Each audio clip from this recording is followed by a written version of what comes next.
This is one of those services where Community Pharmacy West Yorkshire would love to be able to help our contractors make the most of the funding that is available. So we come across so many pharmacies when we visit them that either had an ABPM machine that's now broken, they've got an ABPM machine in the consultation room that's dusty, missing wires, doesn't work. We've been in and they've been sent off for servicing.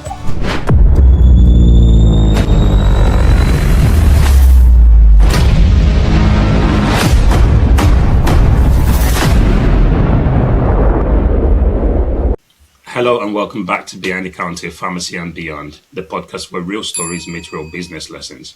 I'm your host, Solomon Abuede. Community Pharmacy is at a crossroads. The new contractors just landed. Independent Prescribing is coming into NHS Community Pharmacy for the first time, and contractors across the country are trying to figure out what this means for them.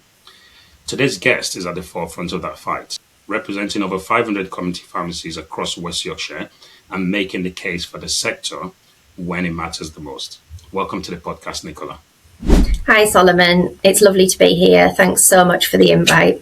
Before we get into anything, Nicola, there are a lot of people that will know about Community Pharmacy West Yorkshire. They know the acronym CPWY, but they don't necessarily know who's behind it and what goes on behind it. So can you just tell us a bit about yourself, Nicola? What's your background and how did you end up in this role? Fab, thank you. So my journey in community pharmacy started quite a long time ago. I was 14 years old doing my summer placement, work experience at a local Moss chemist in Whitby, which is where I grew up. And I've kind of stuck ever since then. I absolutely loved that experience. I loved the pace of community pharmacy. I loved the people. And I loved that sense of purpose that you got every day going to work, meeting different people every day. And I was inspired by, the relationships that the team in that pharmacy had with their patients. And I soon realised that that's replicated across, every community pharmacy I've worked in since.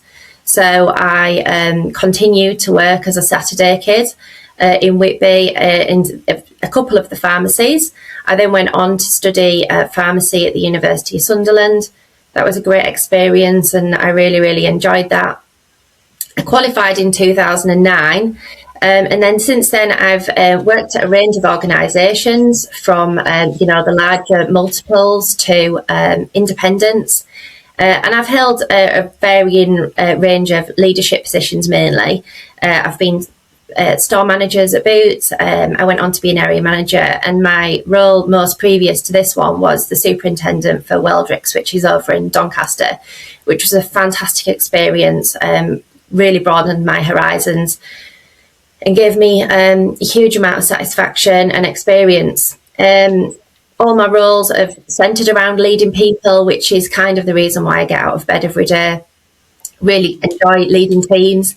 I enjoy getting the best out of teams and I enjoy helping teams be successful and thrive and celebrating that success when great results follow. And that brings me to present day as the CEO for Community Pharmacy West Yorkshire, which is a role I've done for 3 years now, leading the West Yorkshire LPC, which is a fantastic role. I love it. It's different every single day and I've got a fantastic team. And then just this last year, going back to university again, which is not necessarily something I thought I would do. And I've recently carried out my independent prescribing course at Sheffield Hallam, which was fab as well. Okay, thank you. Very, as you'd expect of someone in your role, you've done a few things before you got here. And it's really interesting. You mentioned that the journey started at 14 years old. That's great. And obviously you knew what you wanted to do. But that journey you've sort of mentioned there, very much community based, your most recent role as superintendent pharmacist at Weldricks. How did you make that shift from community pharmacy to Community Pharmacy West Yorkshire? What was the trigger? What made you want to go into this role at Community Pharmacy West Yorkshire? So at Weldricks, I was looking after around 60 to 65 pharmacies. And it was it was quite a broad role. Despite being superintendent, I was also leading the area manager team, so very much business focused as well in terms of operations, processes, profitability. And when I saw the advert for Community Pharmacy West Yorkshire, and it was spanning 500 pharmacies where I live as well, I thought, what a great opportunity to almost tackle the CEO role from, with that operational background and with that focus on trying to drive the performance of pharmacies as well. And I guess that's the sort of angle that I've tried to bring to the chief officer role, to support each and every community pharmacy across West Yorkshire, build those strong foundations, be there to support when the foundations and the operations might be a bit rocky, and also to celebrate and support when the results start to shine. And we've had some great success with that across West Yorkshire. That's great. And I think one of the things that sort of stood out to me as well in that journey where you've described there is, you've mentioned that the vacancy came up and you just applied. So I think you might get a lot of people listening to this. And that's one of the things I personally love about pharmacy and what we do. It's not just community hospital or GP practice like people may think it is. And I think there is something in there. If you do want to do something, just on the IP cost that you mentioned there, we'll touch on that a bit more later on. What was the drive to do that at this point, at this stage in your career? Because you're no longer in community, are you? And you're no longer working in a hospital or GP practice. You're CEO of Community Pharmacy West Yorkshire. Why does the CEO of Community Pharmacy West Yorkshire want to be an independent prescriber? That's a good question. So I guess just going back to, again, when I was a really young person, my mum ran a beauty salon in Whitby for 40 odd years, and even younger than the age of 14, I used to go and help my mum run her, I say run, that's probably a bit of an exaggeration, but I used to help her on a Saturday morning. I used to take bookings on the phone. I used to help her organise her lipsticks, and I used to do orders for her. And so I very much, I've got a natural interest and appetite for really the business side of running a business. And that was a beauty salon, it wasn't a pharmacy. And so over time I learnt my clinical skills as a pharmacist as I was training at Sunderland. And then as soon as I went into Boots for my pre-reg, I got sucked down a leadership path. And I wouldn't say sucked in a way that meant that was a bad thing. It gave me a huge range of skills. It gave me people skills, negotiation skills, organisational skills, all those things. And all those skills really helped me as I progressed through my career. And when I did my superintendent role, I did go back to doing some days as a hands-on pharmacist. But as my roles have broadened, I've spent less and less time being patient-facing. And so when I took the role at CPWY, and obviously there's been a lot of talk about independent prescribing coming, and I've just turned 40, and I thought, I'm not ready for retiring yet. And so I thought, you know what, I really think it's time to try to layer on the clinical aspects again and really get closer to why I went to be a pharmacist in the first place. And I really thought I was rusty. I really thought I needed to upskill myself. But actually, I loved the course because I realised that knowledge was still there, and it actually gave me a massive confidence boost that I was still a competent pharmacist. I just needed time and experience in that sort of environment to upskill and remind myself that all that knowledge is still there. I just needed an opportunity. And so is the point in the role, doing the IP role, being the CEO of Community Pharmacy West Yorkshire?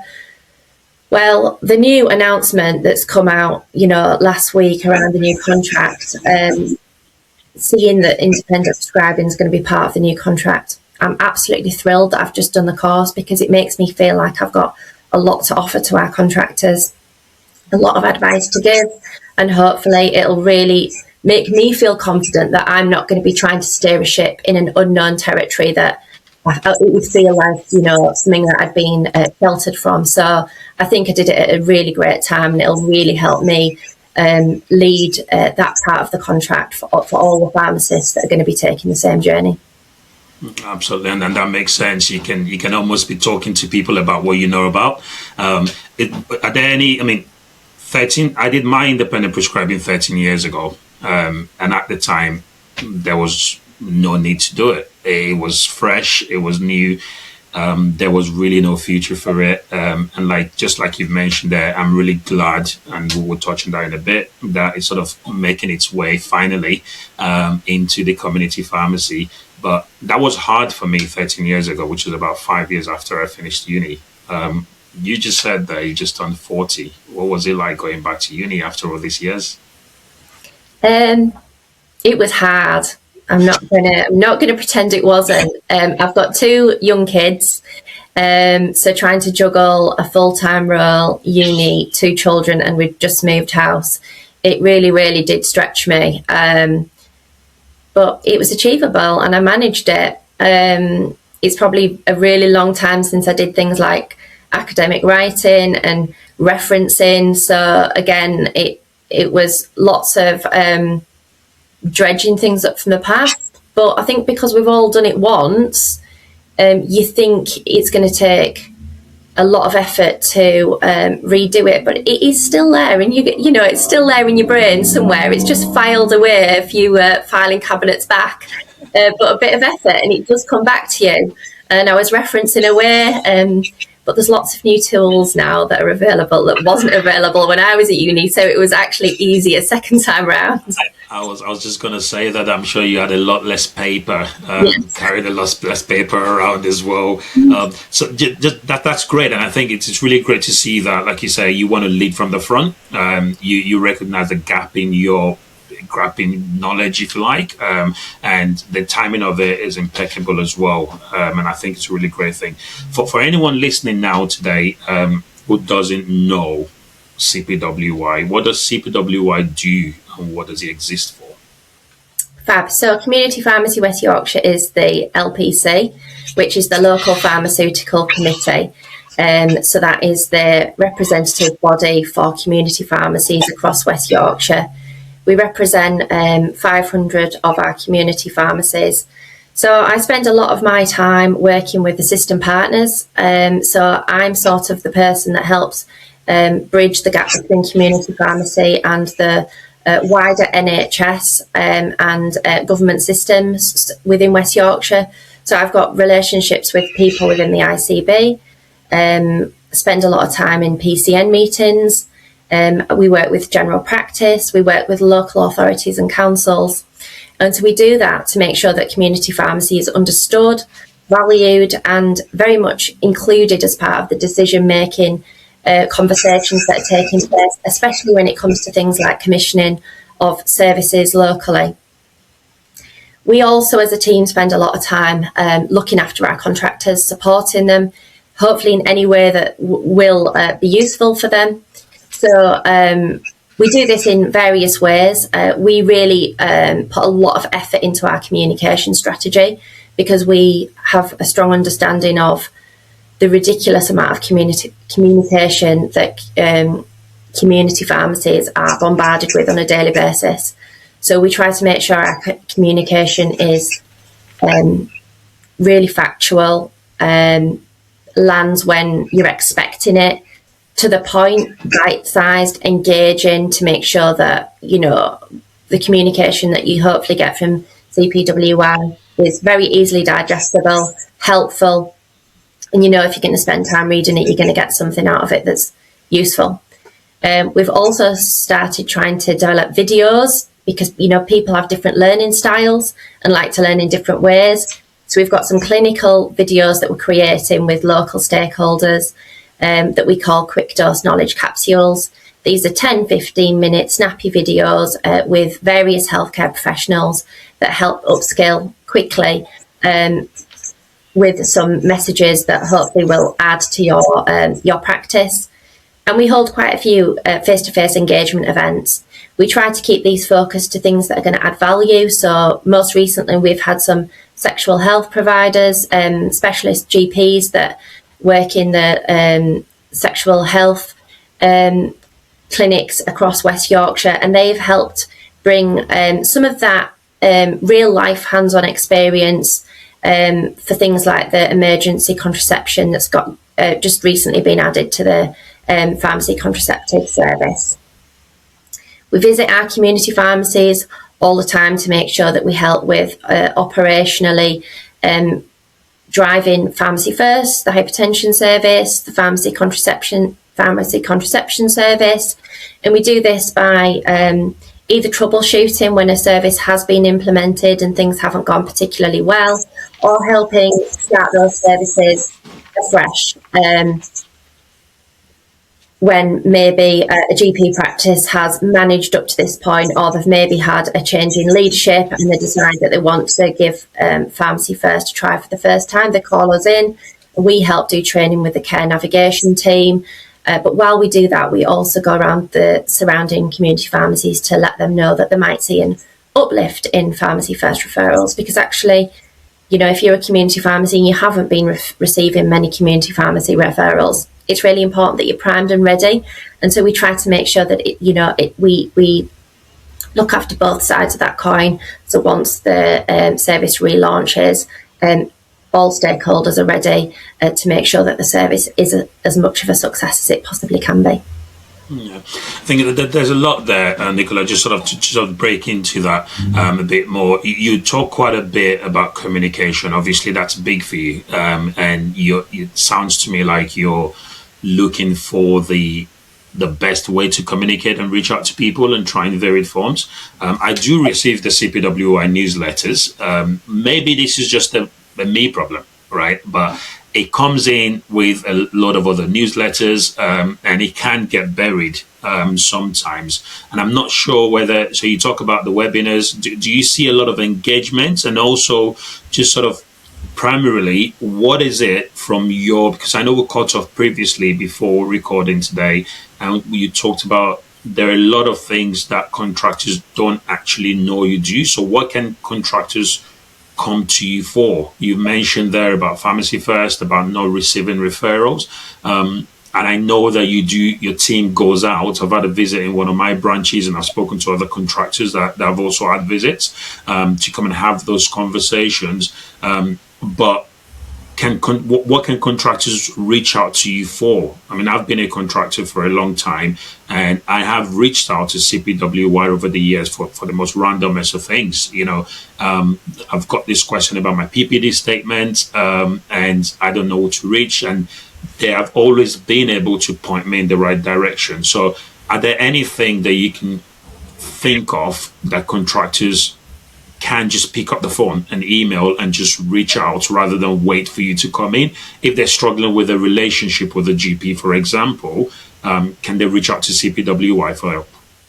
Absolutely. So, like I said, the role is extremely broad, and the queries we get range from the most, simple questions that we can answer really quickly because it's what we're dealing with every day, up to the more complex questions around the ins and outs of the drug tariff.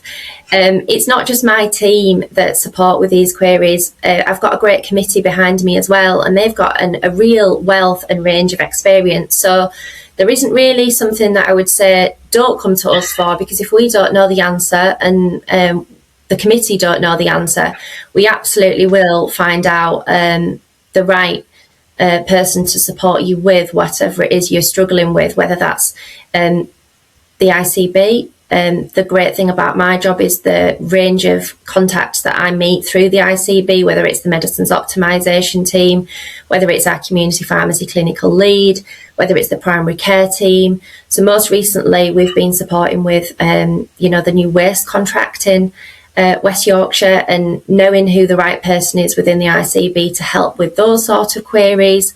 So I think our website is a really great resource and probably the best place to see the range of things we deliver. The newsletter gives you an idea of some of the contacts and relationships we build up, which might also be useful to you.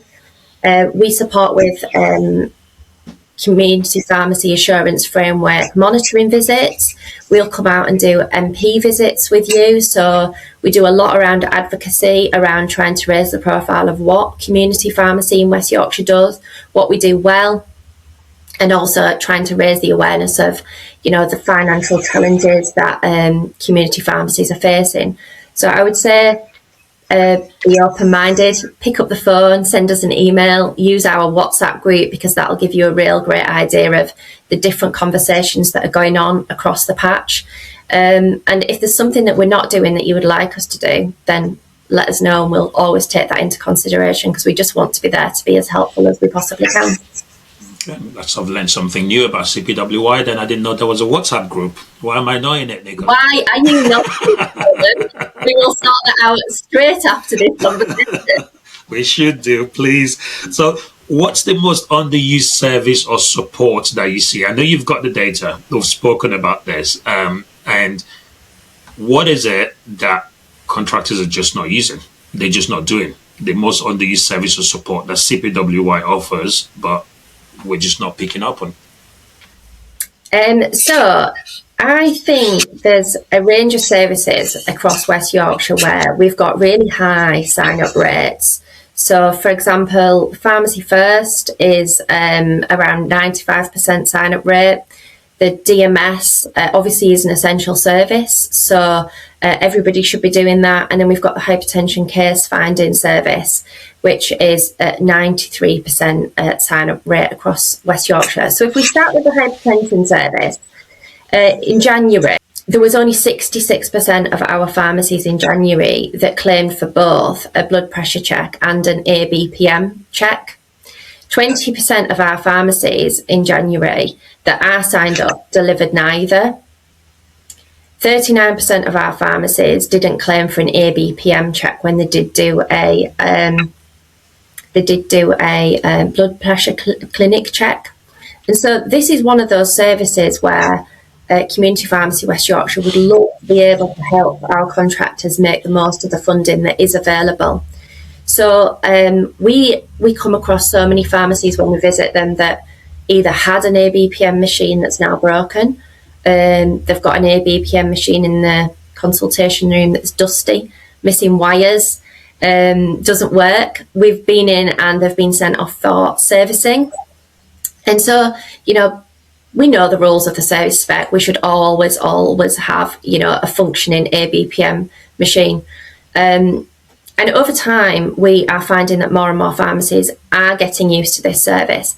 But we're actually finding, as we speak to general practice, we're finding there's a lot of surgeries reporting that they've got waiting lists for ABPM consultations for patients. And so CPWI will come out and help you set your machine up. We'll help train people within your pharmacy how to use your ABPM machine. We can ask you and encourage you to make sure you've got an ABPM machine available, but we can't force you, and we can't ensure that there is a machine there available every minute. So we'll do what we can, but actually there's a lot of occasions where you reaching out to your local GP and asking, is there anything I can do to help with this? And do I need to buy a second machine if you've got a waiting list? And, that is one of the services which is fairly well rewarded financially. And if you do two parts of the service well, you do the BP clinic check, and then you move on to carry out the ABPM, and you can identify that a patient does have high blood pressure, and you can then pass all that information onto the GP in a really planned and organised way, and the patient is diagnosed and then initiated on medication. What a rewarding part of your role, and what a great experience for that patient. So I would encourage all pharmacies, if you're struggling to get the conversion with your ABPM, please get in touch with us, and we'd love to help you both with that local conversation with the GP, but also making sure that your team are fully up to speed with using your equipment, because it's definitely a service that we could be making more of in West Yorkshire.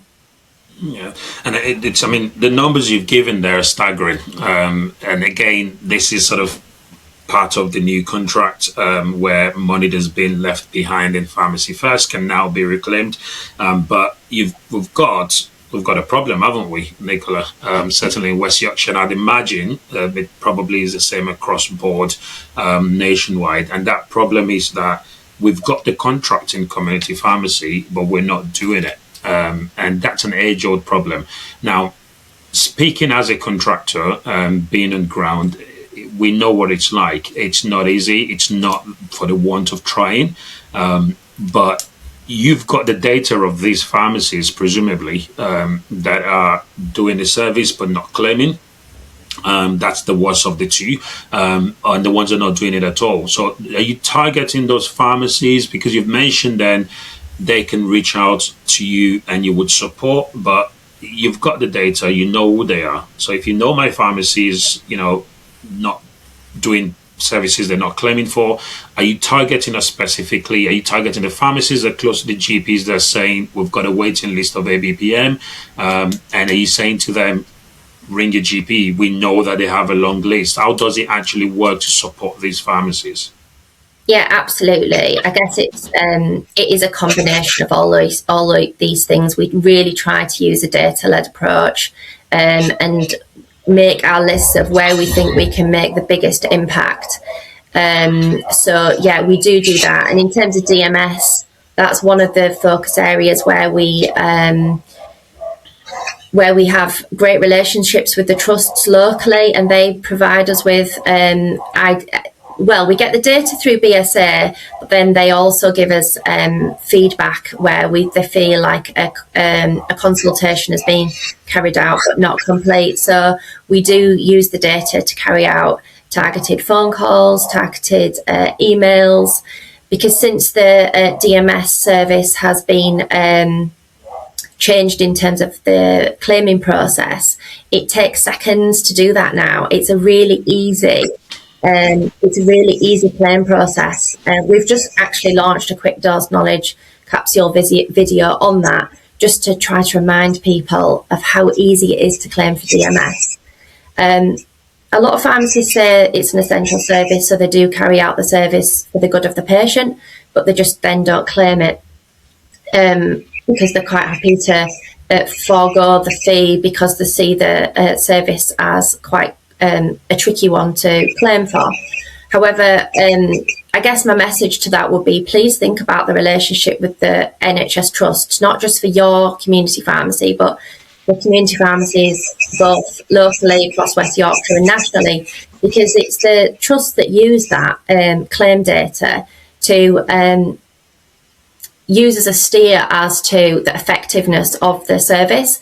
And if they don't feel like the service is being utilised, they won't bother to send the claims. So check out that local video. Please make sure you should be completing your DMS because it's an essential service. But if you need any help understanding how to claim it, get in touch with us and we will help you. I'm going to stand up and stick up for the contractors here, Nicola, because I'm listening to you then, and it's interesting what you said there. So there is a service, an essential service DMS. The claims process for that, you've acknowledged it. I know it. It's ridiculous. It's actually, I'm listening to you and I was thinking, I think that's the worst and most cumbersome service across board to claim for. You've got stage 1, stage 2, stage 3, the processes of doing each stage and sort of going in there.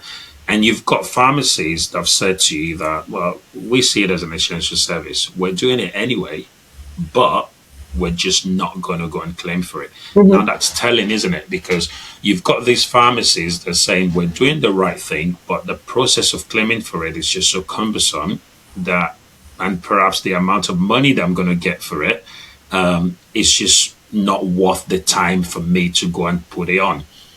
Now, we can argue, and like you said there, which is absolutely spot on, when we don't claim for it, the BSA and the NHS authorities, don't have the data to be able to support the service.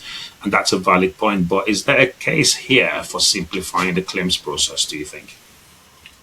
I mean, we've been promised by the digital teams within NHS, and CPE do keep telling us that the API that will link the farm outcomes into the NYS is coming at some point, and we kept being told it was months away. But I think with the development of Pharmacy First, that's pushed that down in terms of the priority order list. So unfortunately, I don't see the API coming anytime soon, which does make that process longer, and I accept that is the case. However, when you talk about the cumbersomeness of the service in the 3 stages, that's doing the process. I get it, and I get it is complicated, but you've already gone through those 3 stages, which is half the battle, isn't it? And so, I just find it really disappointing that the poor teams have to go to all that effort, look after the patient, do the process, and then they miss out on that fee at the end. So check out the video that Amanda's pulled together, see if that makes it any easier for you to run a quick report of farm outcomes and help it to populate your MYS. Yeah, okay. Thank you for that, Nicola. And I suppose just sort of finally touch on that. It's not necessarily just the claim process for me personally. It's the process of completing it. It's that farm outcomes process itself, where you have to do on-farm outcomes. I think it could be simpler. And I think, again, like I said, the telling part of it is you've got pharmacies that say, I'm going to focus my energy on somewhere else. I'll do the service anyway, but that doesn't help overall. And I do agree with you. We don't want to be doing something that we're not getting paid for. And when the contractors look at it, or when the NHS looks at it, in the long run, they would say, well, it's not being taken up. The uptake isn't enough, and we're going to pull it, and that's how we lose money in community pharmacy. So we should be doing it, but I just wanted to put up that I think there is a case perhaps for making sure that these processes, because what every contractor will tell you is it's the paperwork in pharmacy. That's the problem. It is getting better. The technology behind there is better. And I'm sure that there's a lot of work going on in the background to try and make that easy. But it's just one of those things I think it could be improved and be looked at. Thank you for sticking with me this far on this episode of the podcast. If you really enjoy what you're watching here today, or on any of our previous episodes on Behind the Counter Pharmacy and beyond, please remember to share, subscribe, and like. Doing that will help us reach more people. And if you have any topics you'd like us to cover, any guests you'd like us to invite, or any questions for any of our future guests, please feel free to drop us a message, and we'll do our very best to ensure that we'll put that out there for you. Thank you. So let's move on to the elephant in the room then, Nicola, the new pharmacy contract and what it means. So I'm going to read out the headlines word for word. So the headlines are quite impressive. This is the 2026-27 CPCF settlement agreement that just dropped last week. So community pharmacy funding has increased by 10.3%, which is £340 million. Up to £239 million of excess contract margin will be written off. Independent prescribing is coming into NHS community pharmacy services for the first time, and a government commitment to work in partnership on long-term reform. Now, that headline, like I said, is absolutely fantastic. However, the government themselves have admitted that there's a £2.5 billion funding gap. Mm-hmm. So the question then goes, they've said there's a £2.5 million funding gap. They're giving us £340 million. What does this all mean in reality, Nicola?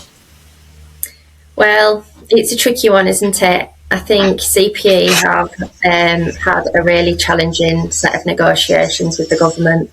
We know the government's NHS budget is not where it probably needs to be for the NHS to thrive at the moment.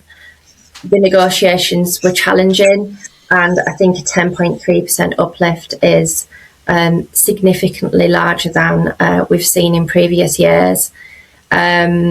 Am I right in saying that we've got the biggest uplift across the NHS this year? We have got the biggest uplift across the NHS yet, which really does send the message that they are listening. But I do appreciate, it doesn't come close to the figures of the independent review. But that's it. This year we're going to have to work with what we've got and do our best to make the most of it. Yeah, and I think this is where we always get to. And I suppose we're funded, publicly funded.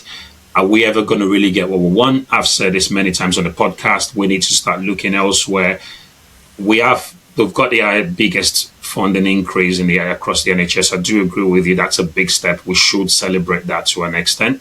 But when the government is saying there's still a gap, what that means is pharmacy contractors like myself are still expected to fill that gap. We are funding the NHS. We're buying drugs more expensive than we're getting paid. And yes, this is brilliant news, but just to unpack it one after the other, just on ground, what does that mean? What are you seeing? What does a 300? Let's pick the margin write-off, for example. Nicola, what does that mean to contractors? What can we expect to see with the £239 million margin write-off? What's the margin that's been written off? So I guess in terms of the way the year finished, the margin write-off is to compensate for some of those challenges last year with the drug the costs of drugs rising so significantly. I think we've done a great job lobbying the government. Every MP visit we've done, we've talked about the gap between the concession price and how many drugs are being bought above drug tariff price. And as we close the year, we have spent more of the pharmacy funding budget that was available, and instead of the government either taking that into account in this year's funding settlement or clawing it back, they've agreed to write it off. So although it won't feel like a pharmacy contractor's better off, it does mean that things will be better than they potentially could have been if the government had chosen to retake that money back that wasn't part of last year's envelope. Yeah, and I think that's the biggest win for us here as community pharmacy contractors, because we've had clawbacks in previous years, haven't we? Mm-hmm. And I think everybody will feel this. It is good news for this sector, but it's just what we expect to see when we look at it. We would always say it's not, but I do think that that's the biggest win for us here, mm-hmm. to just for all it's worth. And in terms of the biggest bit for me that jumped out at me personally, and we're talking about this previously earlier on with the independent prescribing. Mm-hmm. So I know we don't have details. You may have any details you can share with us, but do we know what that's going to look like? Do we have the infrastructure? Or are we just really, it's just a headline versus reality thing? So the headline is independent prescribing is coming to pharmacy first. How? Okay. So because CPE's biggest focus was to stabilise the foundations and try to close the gap with the economic review, they've had to put as much of the negotiation pressure into the SAF and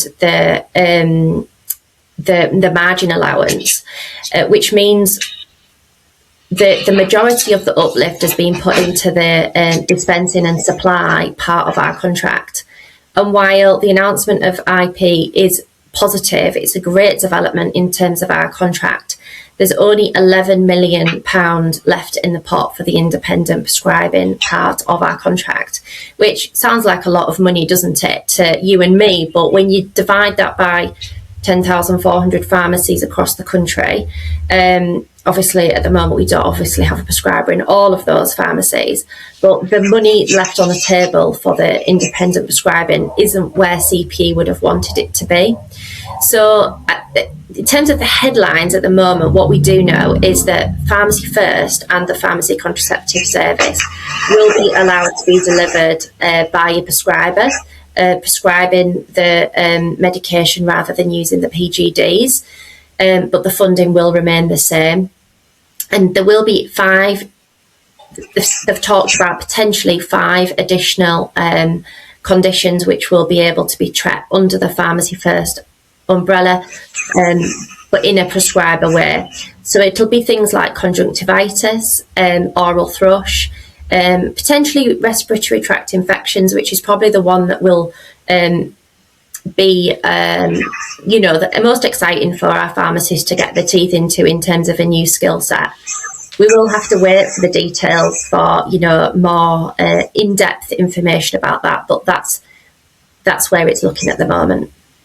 Okay, and I think this is what the CPE meant when they basically said they're not persuaded that there's sufficient investment in the IP announcement, and I think that's interesting because the funding remains the same for Pharmacy First. So we've got the 7 conditions at the minute, and this sounds to me like if you're an IP as a contractor or you've got an IP in your pharmacy, then you've got the choice of either doing it via the PGD or without the PGD. Is that correct? Is that what this looks like? But the amount you get paid for it is exactly the same. Now that's what I thought it was, and we've had the conversation.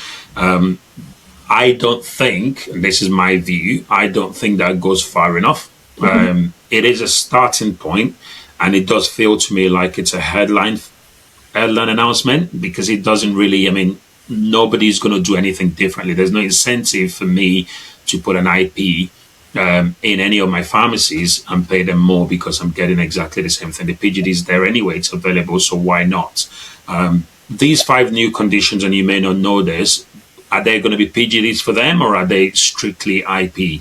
Strictly for the IPs as far as I know. Okay, now then that's the sort of creating that path that we're talking about. So that may help, but I think again, if the funding's not there for it, if the payment's going to be exactly the same, then that's going to be something that's going to then obviously need to look at. But we'll have to see how that comes out. However, I think again, having said that, I must admit it is a step in the right direction. Because when I qualified as an IP in 2013, I had absolutely no clue what was going to come with it. And it has taken a long time, hasn't it, for us to get here. So we have to celebrate that. But it's just worth highlighting and pointing out, like CPE said, and I think you've alluded to as well, it's not good enough. And I think there is a lot of work that still needs to be done around making sure that we can have, it's similar to what happens in Scotland. As I'm sure you're aware, where every pharmacy in Scotland gets paid £3,000 to have an IP for at least 25 hours a week. And that really is where we need to be. And I'm sure at some point we may well get there. What's your take on the Scottish comparison? The range of conditions that the Scottish contract can treat is far wider, isn't it? I think they can treat around 34 conditions, and that really is the model which will release the pressure off general practice. I think that should be our vision, and we all need to keep striving to go in that direction. I do think this year's announcement around IP is disappointing. The range is really, really minimal. I guess it gives us an idea of direction, doesn't it? And it'll help us start to think about getting the foundations and the infrastructure in place. So whether it's your prescribing system or the IT or the communication and pathway flows back to the GPs, at least it's a start to start thinking about, right, how does community pharmacy truly start to integrate with wider primary care with a prescribing service. But I think we should all make sure if we are going to do it, we do it brilliantly. We make sure those patients have a great experience, because what we want is the government to say, oh, they really can do this, and expand the service. The funding will follow as a result, and hopefully we can eventually, follow in Scotland's footsteps and deliver a similar service. Yeah, hopefully we get there one day, but like I said, there's a vast difference, and that's where we need to be. But again, like I said, Rome was not built in a day. I remember when we got the Pharmacy First a couple of years ago with the 7 conditions, it was a big step. And to be fair, even at the time with PGDs, I know a lot of pharmacists that were a bit nervous at giving antibiotics, and maybe there's method to the madness here of not dropping 30 odd conditions at once, and I think that may be something as well, because I think as pharmacists we are still getting used to the idea of what we're actually capable of doing. Because a lot of us, I remember the ear infection, especially children under 18, and people are like, oh, I can't look at children's ears and everything. So there was a lot of sort of cold feet around that. So maybe there is logic to it. I don't mind the easing us into it with the conditions. I think it's the funding for me personally, because it's okay saying you can have an IP do this, but an IP has spent more money to qualify. They're more qualified, they're more experienced usually, and therefore it should be compensated. But maybe the play here is preparing for the university students that are qualifying from last year. As IPs, and hopefully over the next few years we can have something that we can compare to the Scottish model, if not better.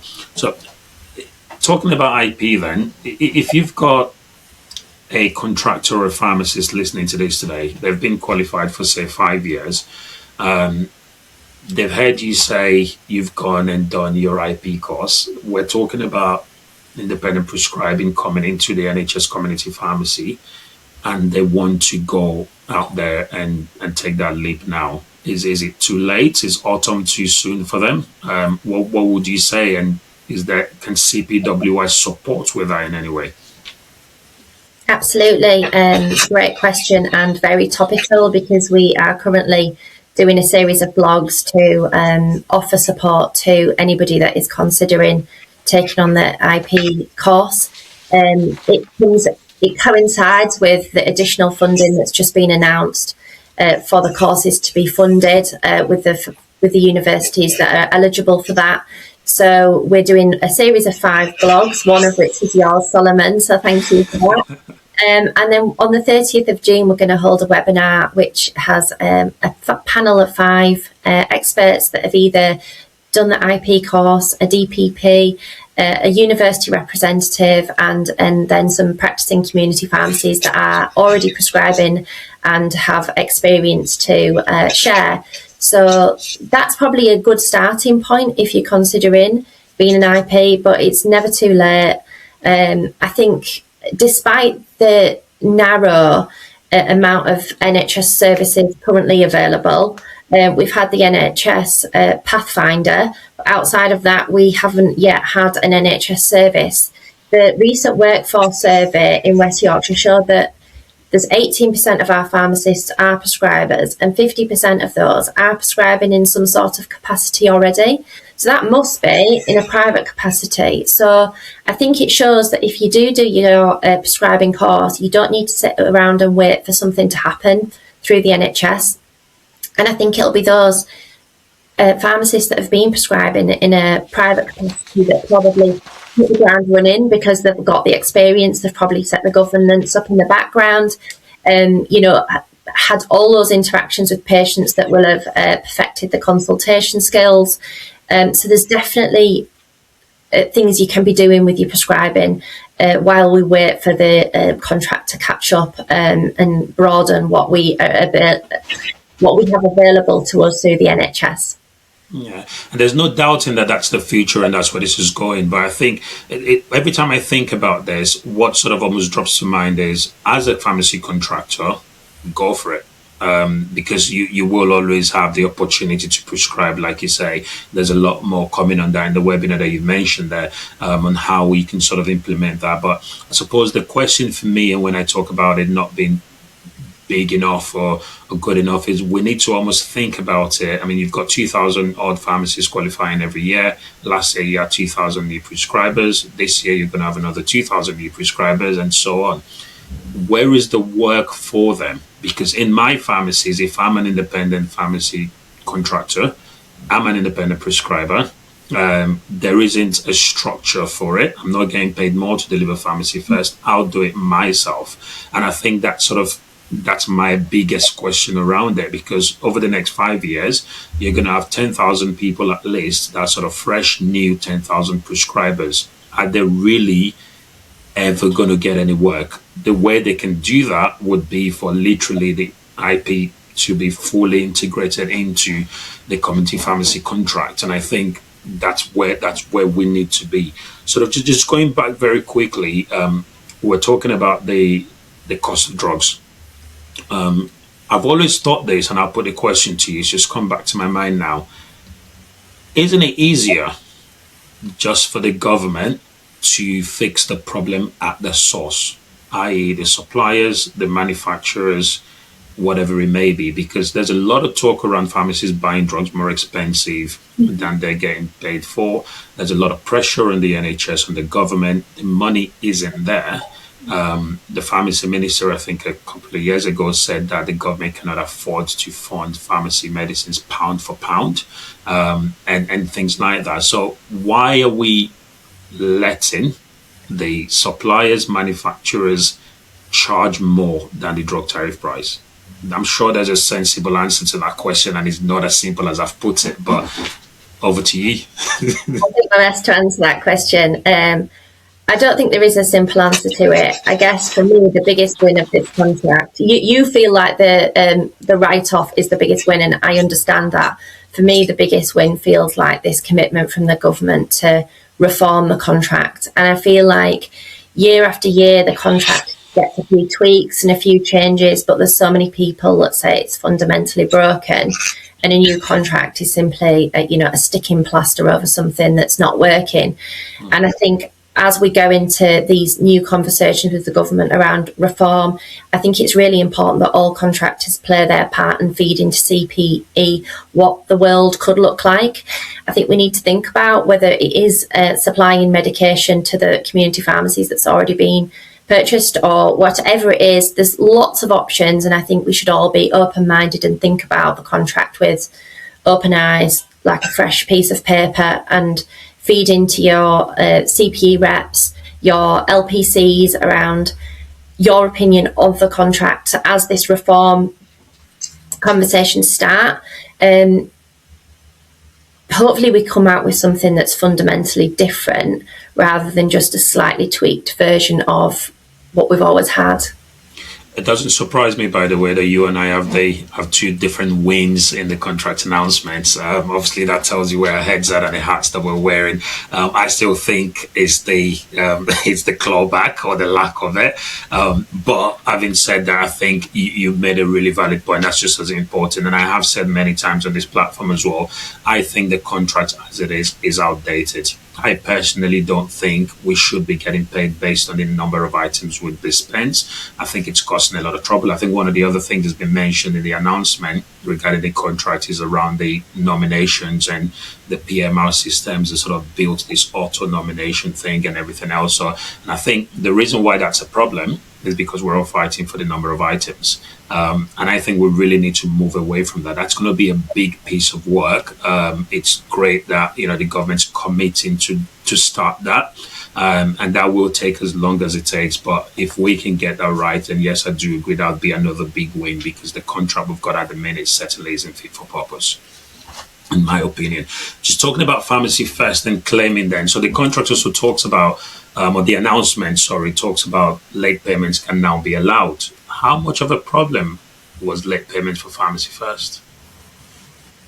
I think it is a big problem. I think, towards the end of the month, as month end's approaching, there's so much to think about, isn't there? There's so much to deliver to get that end of month process complete. And a lot of the services overlap the end of the month. So obviously NMS is now claimed in the two parts, and DMS is claimed, multiple stages. And so often pharmacy teams, contractors, whether it was because somebody was on holiday, that usually does end of month, there's always a reason, isn't there? But sometimes these little things just get dropped. And so there were often pharmacies that had delivered the service and missed the claims window, and then unfortunately missed out on all that funding that they deserved because they'd done the work and they'd looked after the patient. So it is really great to see that the contract's going to bring a little bit of an extension to that claim window, so people can make sure that they get the money that they rightly deserve. And do we know what that extension is? Or, it just talks about late payments and now allowed. How late are we referring to here? Do we have details of that? We don't have specific details. I've heard roughly around 2 months, but I wouldn't like to be quoted on that. Okay. So, yeah. And this is interesting to me, because I think when we talk about late payments for Pharmacy First, the way we operate in our pharmacies is a patient comes in Pharmacy First, you go in there with a laptop and iPad, you log into PharmOutcomes, you deliver the service then and there. Mm-hmm. You're smiling there, And that suggests to me that maybe we're a bit of the odd one out here. It sounds to me like other pharmacies are delivering the service and then claiming afterwards. Is that what you're seeing? Yeah, I mean, I've been to your pharmacy recently, haven't I, Solomon? And it was absolutely breathtaking to see the investment in IT that you guys have put into Midway. The robot dispensing, paperless PMR system, both of them integrated, talking to each other. And I think if you're using IT like that, it means you can do things in a really smooth fashion, and the claim almost happens instantaneously because you've got it recorded then brilliantly. That's brilliant, but we do still see pharmacies delivering services on paper and things like that, and probably not the most efficient way of doing things. But sometimes when you might have people in your pharmacy like locums that are not used to being in your pharmacy, and passwords get lost and things like that. Sometimes doing it on paper is better than not doing it at all, and they think they're doing the right thing, but then it just creates a bit of a reconciliation issue at the end of the month. So well done for those that are doing it brilliantly, but really welcome this news for those that might need a little bit of help just to tidy up their end of month. Yeah, I completely agree. And is there anything that CPWI can do to support that then practically, not just theoretically, but saying we'll send out an email? Again, you've got the data of those people. I asked the question previously, what are you doing practically, or what can you do practically to help pharmacists? I appreciate you can't go there and get them to say, sit down, log into this computer and make the claim. But any webinars planned, any sort of information out there, how do you intend to help with this? So in terms of Pharmacy First, it's a really tricky one because we rely on that for the BSA data, which has the 3-month lag. So we don't get that visibility, unfortunately, until it's too late when it comes to the claims. But we do intend to make sure with the new contract that we go back to the drawing board with our communication. We will be holding events. We will be doing webinars to make sure that everybody is aware of everything that is part of the new contract as it lands, and we get further details on it. So hopefully we will be able to add a bit of value that way. Okay, that's great. So just the bigger picture now then, Nicola, we've talked about a lot today. We've talked about the community pharmacy contract, we've talked about the claiming gap, the margin gaps and everything. Just your own opinion, I've just concluded a series recently on the podcast, Is Pharmacy Still Worth Investing in? Your own personal view here, so take off the CEO hat. I'll try. What does Nicola think? Do you think pharmacy is still worth investing in? Absolutely. I mean, patients need pharmacists, don't they? They need community pharmacists. They're such a great asset in the local communities. I think the NHS contract brings with it a population of patients that are there for you to look after. And I think it then means that you can be innovative and expand out and offer other services which support your community pharmacy. So in an ideal world, the NHS absolutely should fund community pharmacies to be viable contracts and viable businesses so we remain on the high street for the future. But if I think it was me and I was running my own pharmacy, I would be really, really interested in delivering the private services, whether that was travel, vaccinations. You see some really innovative stuff now, that like the ear micro suctioning service. There's so many waiting lists in the NHS for things that patients, I think historically we've perceived patients wouldn't necessarily pay for these things. So the ear swinging, the weight loss medication, and I think we've really seen a turn in the tide over the last 2 years with that. So I think that would be the arena that I would be really interested to understand and be part of if I was back in a patient-facing role in a community pharmacy. Yeah, and it's interesting you say that because sort of brings me to what I feel very strongly about, as you may know already, and we're quite big on services at Midway Pharmacy. And when we started out many years ago, dispensing made you the money. That was the bread and butter. That was what we did. But a few years ago, we sort of started moving away from that model. And it does work, it does help. I do agree with you. I was skeptical at the beginning and thinking people wouldn't pay. This was about 7 years ago, but people will pay. And the long waiting list at the NHS, the GP surgeries love the fact that we do some services and they will push people your way. So I think that's something else that's sort of worth, obviously, if you're a contractor listening to this and you're sort of thinking, well, should I not? You absolutely should do. And it's actually one of the reasons why I started Daughter Consulting, to help contractors or aspiring contractors to basically help reshape their model of how they can make that leap from just dispensing every day to sort of getting something in there. So if that's something that anybody needs any help with, just reach out. I'll be more than happy to have a chat. But just, Nicola, just going back to CPWI then, obviously dispensing is not the way. You've just said if you were a pharmacy contractor, you'd be going towards services. Is there any support with CPWI in helping pharmacists take that leap? I mean, theoretically, it isn't the skill. It isn't within the role of an LPC for delivering that sort of support. We very much are here to support you make the most of your NHS services. However, I do want to see our community pharmacies succeed, and that's why I try to weave in where I can little opportunities. So, for example, Solomon, you're coming to our webinar, and the reason you're at our webinar is to talk about the private side of independent prescribing. So although we need to be careful in terms of what we can offer, I think there's elements where we can just weave in small bits to just try to broaden the horizons and give a bit of that insight, even if it's just in a networking opportunity sort of way, to introduce people that can help each other create successful pharmacies. Okay. If you do ever get to the point where you want to sort of get a bit of consulting and a bit of advice in CPWI, you know where I am. We can have a chat about that. So just sort of moving on now, if there's anyone listening to these conversations and thinking, oh, I didn't know CPWI did that. I didn't know that. I could get that from CPWI.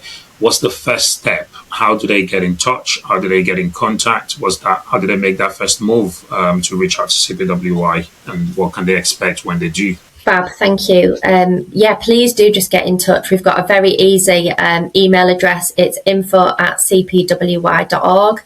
Send a message in and we'll filter it to the right person within the team that can help you. We've all got very distinct roles within CPWI, so it'll go to the right person and they'll be able to get in touch by email, or go to the CPWI website, which is cpwi.org, and there's lots of resource on there. We make our resource based on feedback from contractors, and there's local takes on their documents that have been created in collaboration with the ICB that makes it locally specific. You can sign up to our newsletter through the website, and from the newsletters there's the joining link for our CPWI Connect WhatsApp group, which is a really friendly group where contractors and pharmacists often help each other with queries. And despite having 500 pharmacies, it often feels like a really small network of colleagues because people are so generous with supporting each other. So please do get in touch. We'd love to hear from you. We're a very friendly bunch. If you could say just one straight answer here, Nicola, if you could say one thing to every contractor in West Yorkshire right now, what would it be? You're all doing a really incredible job in really challenging circumstances. Community pharmacy delivers so much to patients on a daily basis. You're the most frequently visited healthcare professional within the NHS. The new contract brings new opportunities. Take time, please, as the announcements come through, to read the documentation. Survive and thrive in this current climate. We need to be adaptable to change. So make sure you give yourself that breathing time to read the guidance, coach your teams, develop your teams, so we're ready to hit the ground running with whatever this new contract brings. Keep doing an amazing job, and thank you for everything you're doing. Brilliant. And just a bit about Nicola here then. You've spoken very eloquently, always smiling every time I speak to you, every time I see you on any webinars or any platforms. It can't be easy being CEO of Community Pharmacy West Yorkshire. You've got a lot going on. I'm sure you've got a family. You mentioned you've got 2 young kids. What keeps you going? and what makes it worth it for you personally?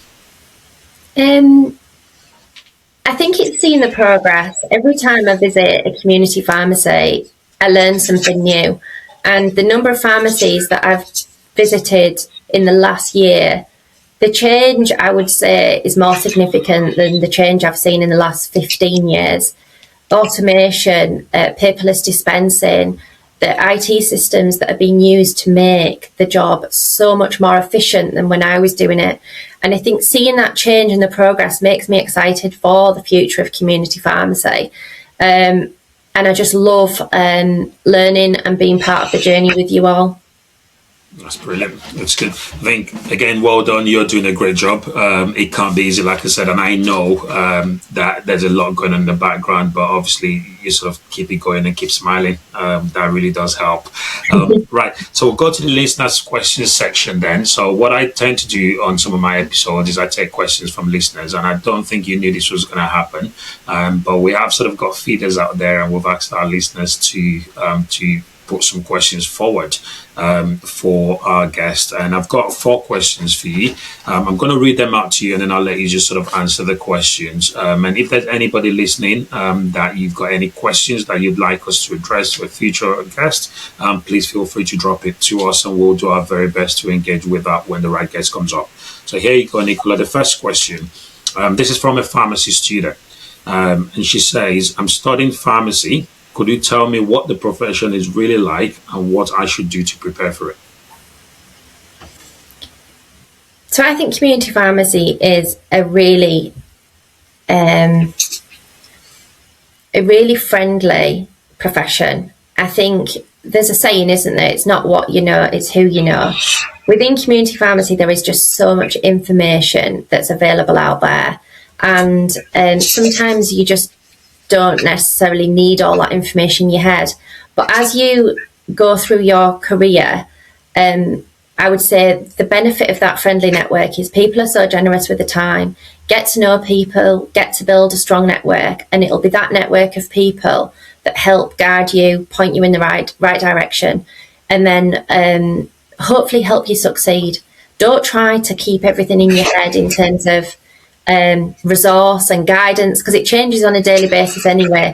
Focus on getting to know people outside of the profession as well. So, you know, your local GPs, your local PCNs, your local GP pharmacists.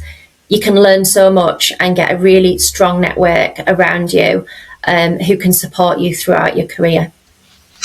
Excellent. I'll just add something to that as well, to that listener. I would say get as much exposure as you can in the early days while you're a student. Get experience in a pharmacy, community pharmacy, GP practice, hospital industry if you can, and just sort of get as much broader experience as you can. And then when you then get to the point, you've sort of seen what it's like in every sector of it. Like I mentioned earlier, we are blessed as pharmacists to have a huge scope of what we can do and where we can end up. So the world really is your oyster with pharmacy, and then wherever you decide you're landing, you sort of had a few experience from everywhere. Thank you for that, Nicola. The next question: what advice would you give to someone who wants to build a career in pharmacy? It's similar, but just perhaps maybe build a career in pharmacy versus starting. So what advice would you give to someone who wants to build a career in pharmacy? I'd say be broad-minded, because there's so many options within community pharmacy. I think people, when I was at uni, you were either went into industry, you went into hospital, or you went into community. They were the only options. Whereas now you can have a real varied career and have so many different opportunities if you be open-minded and say yes to opportunities. Whether it's, you know, writing articles in the PJ or appearing on podcasts or, you know, there's you know, all these private services that you can start getting your teeth into, people go into skincare, so many opportunities. So just be broad-minded, expand your mind with different learning opportunities, and enjoy it.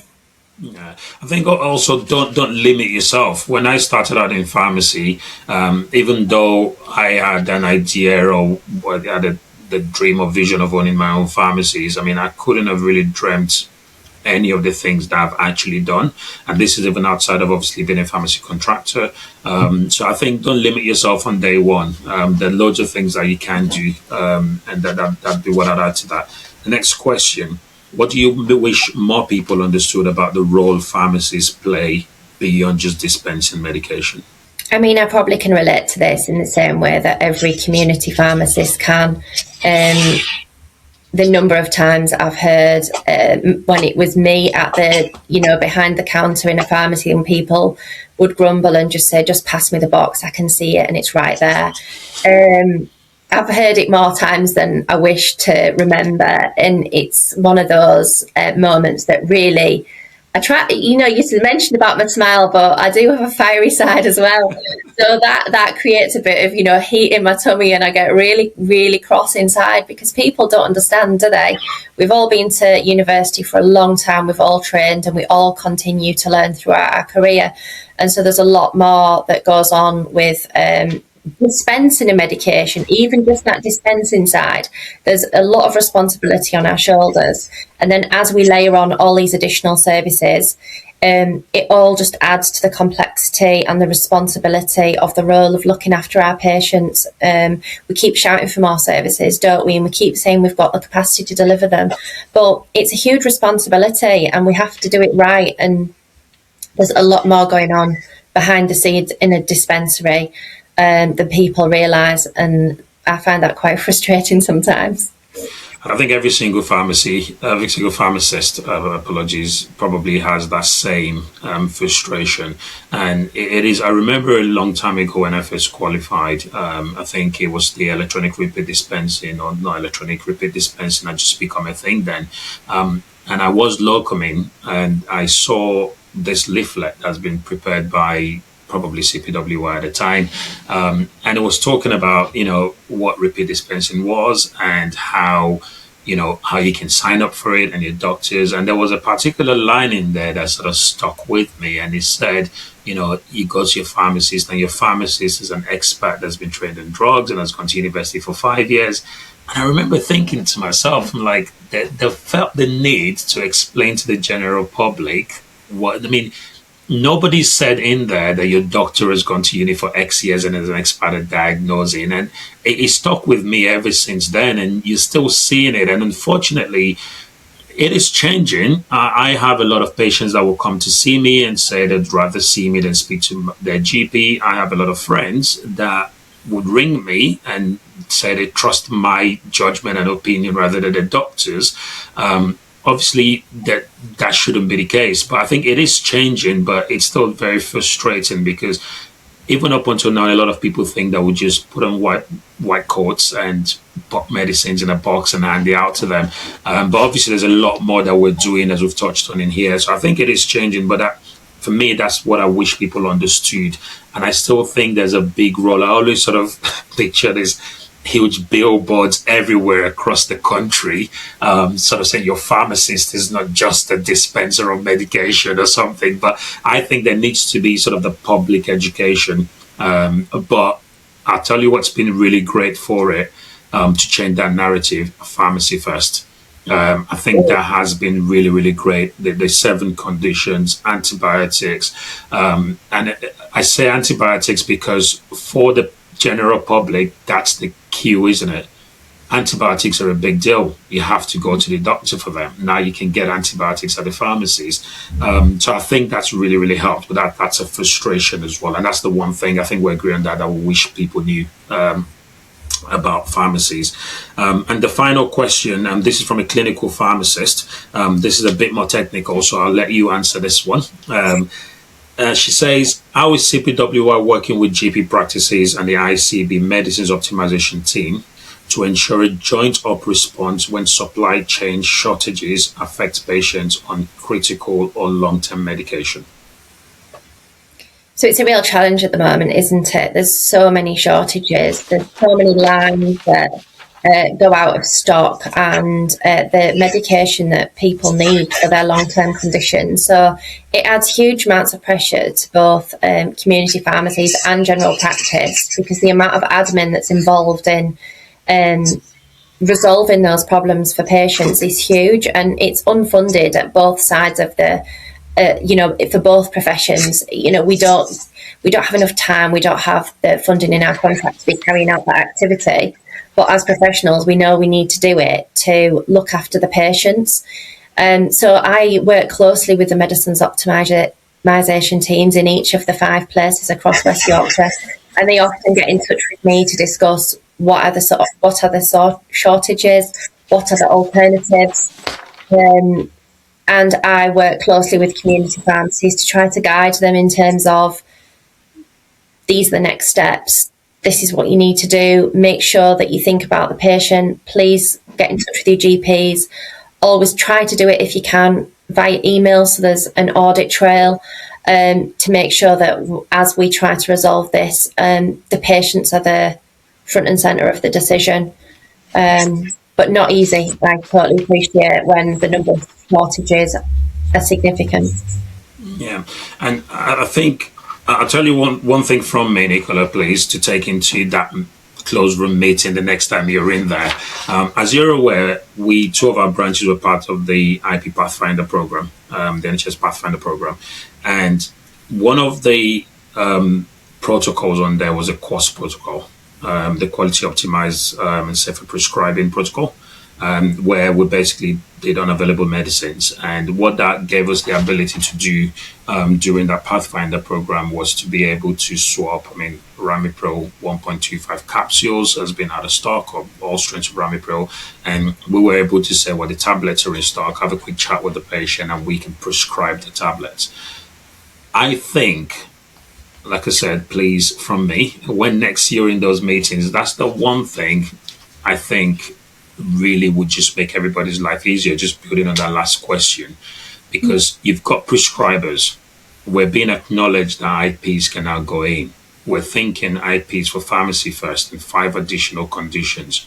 But we've got this real problem, day-to-day problem, that's impacting patients significantly. It's increasing huge workload for the GP practices.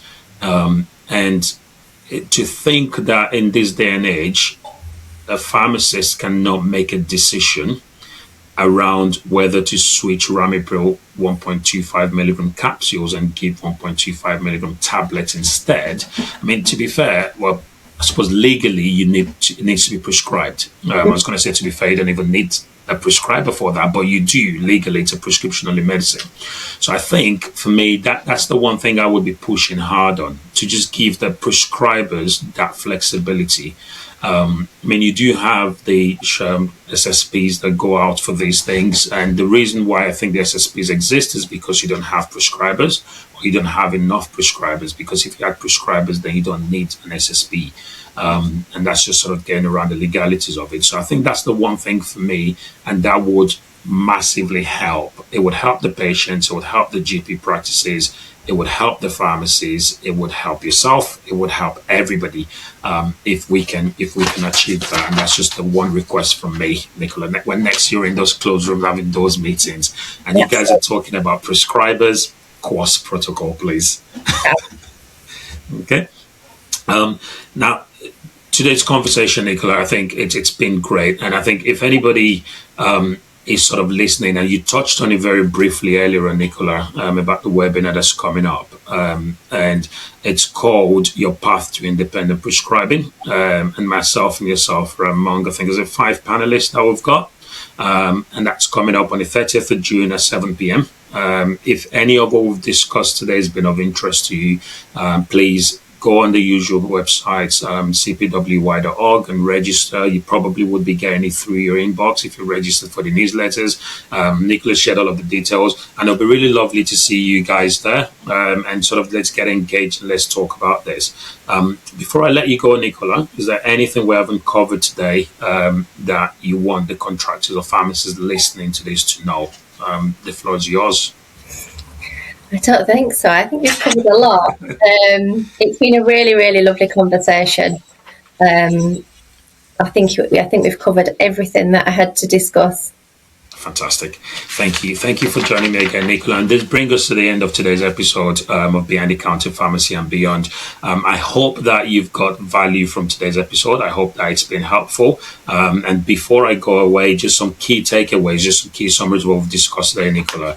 So we've talked about CPWI is doing a lot more than contractors know, and we need to engage with them. The support is out there if you reach out to them. The new contract is a big step forward, but it's not gone deep enough. You need to go in with your eyes open. The funding may not be enough, but don't decide based on the headlines alone. I think, like Nicola suggested earlier on, you need to sort of understand that as more information and more detail starts to come out, you need to engage with it and always reach out to ask questions if you have any. If you don't have an IP qualification yet, now is the time. Go for it, because we know what's coming, and I think you don't want to be left behind. I think this is going to be a significant move for community pharmacy. So if you don't have that qualification yet, go for it. You don't have to wait for the NHS services to incorporate it, like Nicola mentioned earlier on. Private services are growing. The NHS is going to catch up eventually. There is the webinar that I've just talked about, and like Nicola suggested earlier on as well, there is sort of support. So just reach out and ask questions to CPWI, and if you need any help, they'll be able to help with that. And community pharmacy is not finished. The future belongs to those who adapt, evolve, and engage. So let's make sure that we do that. And the truth is, running a community pharmacy is harder than it has ever been. There are the margin squeezes, the margins tighter, you have to work harder, and the pressure is relentless. But I believe with the right mindset, the right support, and the right strategy, it's still definitely a business that is worth investing in. And that is one of the reasons why I started Daughter Consulting, to help pharmacy owners and any aspiring pharmacy owners who need support with the numbers, the decisions, or planning, or just navigating a difficult period in their journey. And if today's episode has resonated with you in any way and you need any support, please do reach out. You can follow us on the usual channels on Instagram, LinkedIn, Facebook, and X at _BTC podcast. And please do remember to share, subscribe, like with a fellow contractor, an aspiring contractor, a pharmacist that you feel would benefit from what we've discussed today. Sharing it and engaging with it will really help us grow the channel. Thank you once again for listening. Thank you for being a part of the episode today. And remember, the best prescription for success is resilience. Thank you for listening, and I'll see you on the next episode.